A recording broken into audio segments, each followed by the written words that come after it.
आपको बता दें, राष्ट्रपति के अभिभाषण के धन्यवाद प्रस्ताव के जवाब में अब से ठीक 49 मिनट बाद 50 मिनट का काउंटडाउन है, जिसके बाद प्रधानमंत्री नरेंद्र मोदी बोलने वाले हैं। संसद की रणभूमि में प्रधानमंत्री नरेंद्र मोदी विपक्ष के सवालों का जवाब देंगे। राष्ट्रपति के अभिभाषण पर धन्यवाद प्रस्ताव को लेकर चर्चा जारी है। शाम 5 बजे का समय मुकर्रर किया गया है। प्रधानमंत्री नरेंद्र मोदी लोकसभा में जवाब देंगे। माना जा रहा है राहुल गांधी ने बीते दिन जो तमाम मुद्दे उठाए थे उन सब पर प्रधानमंत्री बोल सकते हैं। चीन से उत्पादन में पिछड़ने से लेकर मेक इन इंडिया को लागू करने में नाकामी और सीमा में चीन के घुस आने को लेकर गंभीर आरोप उन्होंने बताया था। सेना प्रधानमंत्री के बयानों में विरोधाभासों का भी मुद्दा उठाया था राहुल गांधी ने। ऐसे तमाम मुद्दे हैं जिनको लेकर प्रधानमंत्री अपना जवाब दे सकते हैं। हम आपको एक एक कर विपक्ष की ओर से उठाए गए मुद्दे भी दिखाएंगे और अपने तमाम सहयोगियों से ये जानने की कोशिश करेंगे प्रधानमंत्री मोदी उन पर क्या जवाब आज देने वाले हैं, क्योंकि सरकार की रणनीति साफ है। बीते दिन से सत्ताधारी पार्टी की तरफ से तमाम नेता सामने आ रहे हैं और उन्होंने कहा है कि राहुल गांधी झूठ बोल रहे हैं। बहरहाल राहुल गांधी ने कल मोदी सरकार पर खूब हमला किया, खरी खोटी सुनाई, बारी पीएम की है। राहुल को उन्हीं के उठाए मुद्दों पर जवाब दे सकते हैं प्रधानमंत्री मोदी। मेक इन इंडिया, चीन के मुद्दे पर, अमेरिकी न्योते पर, सोनिया गांधी पर, संविधान पर, रोजगार के मुद्दे पर, महाराष्ट्र चुनाव में जो उन्होंने आरोप लगाया राहुल गांधी ने कहा है कि 70 लाख नए मतदाता लोकसभा से विधानसभा आते हुए 5 महीने के अंतराल में जोड़े गए और ये लगभग हिमाचल प्रदेश की पूरी जनसंख्या है। इसी के साथ साथ उन्होंने कहा कि महाराष्ट्र में जिन जगहों पर नए मतदाता जोड़े गए वहां बीजेपी की जीत हुई। आरोप गंभीर था। चुनाव आयोग की निष्पक्षता पर राहुल गांधी ने सवाल खड़े किए। माना जा रहा है कि प्रधानमंत्री आज इस पर जवाब दे सकते हैं और संविधान पर राहुल गांधी को भी जवाब प्रधानमंत्री नरेंद्र मोदी आज दे सकते हैं। लोकसभा में विपक्ष के नेता राहुल गांधी ने कहा कि मेक इन इंडिया एक अच्छा आइडिया था, लेकिन उसे लागू करने में प्रधानमंत्री विफल रहे। राहुल गांधी ने क्या आरोप लगाए, सुनिए। Something I would agree with directionally. The Prime Minister proposed the Make in India program. I think a good idea. We saw the statues, we saw the functions, we saw the so-called investment, and the result is right in front of me. Manufacturing fell from 15.3% of GDP in 2014 to 12.6% of GDP today. That is the lowest share of manufacturing in 60 years. I'm not even blaming the Prime Minister, because I think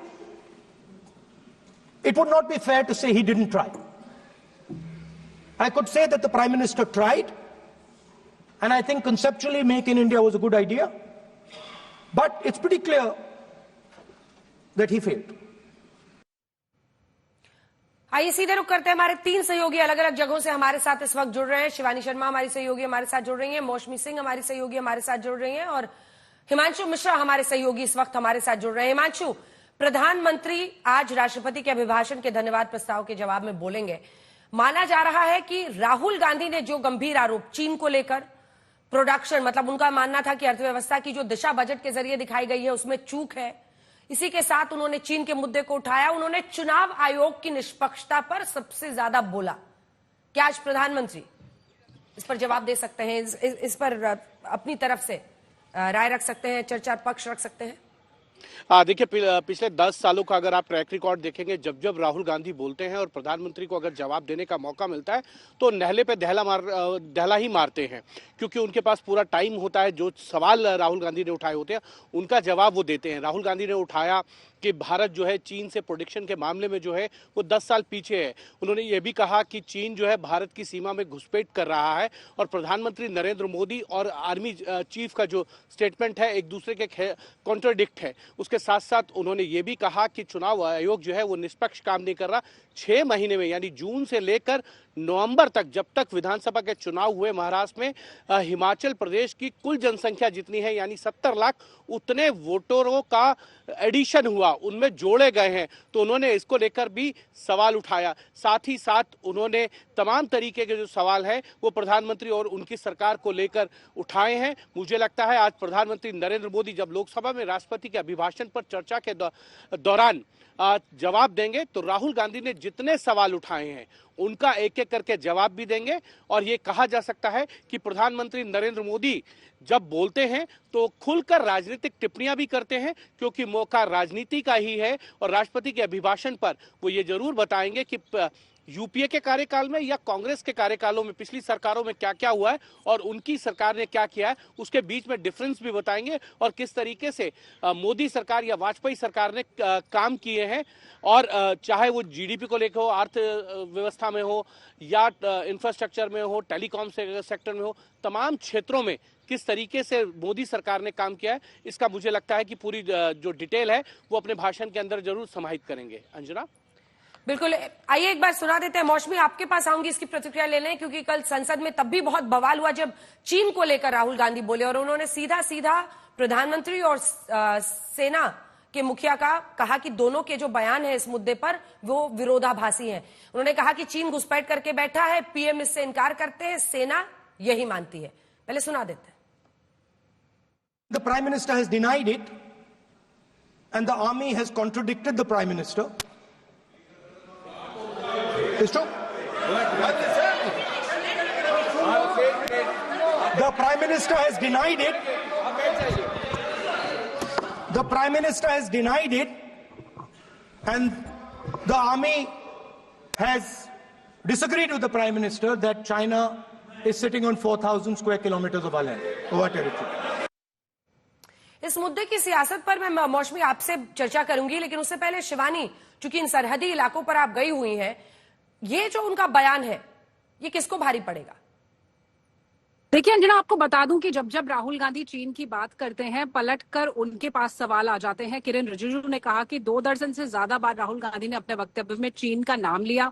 उन्होंने ये भी कहा कि जो सेना अध्यक्ष ने कहा और जो विदेश मंत्रालय कहता है उसमें विरोधाभास है, लेकिन ऐसा नहीं है। हाल ही में जितने भी बयान हमने सुने, चाहे वो सेना अध्यक्ष जनरल उपेंद्र द्विवेदी की आर्मी डे पर होने वाली प्रेस कॉन्फ्रेंसेस हो या फिर विदेश मंत्रालय की प्रेस कॉन्फ्रेंस हो, जिसमें 21 अक्टूबर को भारत और चीन के बीच हुए अग्रीमेंट के ऊपर बात की गई थी, जिसमें डेप्सांग और डेमचौक में पेट्रोलिंग शुरू हुई है। और ये बहुत ही पुराना विवाद था अंजना, दशकों पुराना विवाद था जिसे सुलझाया गया है। तो राहुल गांधी अगर ऐसा कह रहे हैं तो वाकई में उन्हें जवाब देना होगा कि शिवानी, ऑन रिकॉर्ड क्या आर्मी चीफ का, सेना प्रमुख का ऐसा कोई बयान है?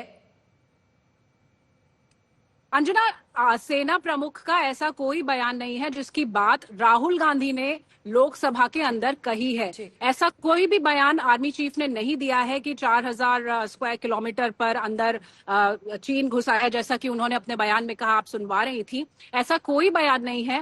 हालांकि आर्मी चीफ ने ये जरूर कहा है कि धीरे धीरे प्रोग्रेस है, प्रगति हो रही है। भारत और चीन के बीच जो पुराने विवाद थे उनको सुलझाया जा रहा है और लगातार हर स्तर पर बातचीत की जा रही है और भारतीय सेना डटी हुई है। यानी कि राहुल गांधी एक तरह से प्रश्न चिन्ह लगा रहे हैं भारतीय सेना की तैनाती पर, जहां LAC में 18,000 फीट की ऊंचाइयों पर हमारे सैनिक इस वक्त भी बैठे हुए हैं मोर्चा संभाल कर। -50 डिग्री सेल्सियस जब तापमान गिर जाता है तब हमारे सैनिक वहां पर मौजूद रहते हैं। तो एक प्रश्न चिन्ह वहां पर लगा रहे हैं राहुल गांधी, अंजना। और ये पहली बार नहीं है। 2022 में जब तवांग में भारत और चीन के बीच झड़प हुई थी तब भी राहुल गांधी ने सवाल जरूर खड़े किए थे और उसके बाद एक प्रदर्शन हो गया था अरुणाचल प्रदेश में लोकल्स का, वहां के लोगों का, राहुल गांधी के बयान को लेकर। तो बार बार राहुल गांधी चीन को लेकर और भारत के सैनिकों को लेकर जो बयान देते हैं, पलटकर उनके पास ही ये आता है। और लेकिन शिवानी देखिए, 2022 या उससे पहले एक सांसद के तौर पर वो बोलते थे, अब वो नेता विपक्ष के तौर पर देश की संसद में बोलते हैं। बहरहाल मौसमी में आपसे प्रतिक्रिया लूंगी, लेकिन ये हिस्सा भी सुन लीजिए। राहुल गांधी ने आरोप लगाया था कि आज अखिलेश यादव ने भी उसी आरोप को दोहराया, दावा किया कि चीन भारत की जमीन पर बैठा है।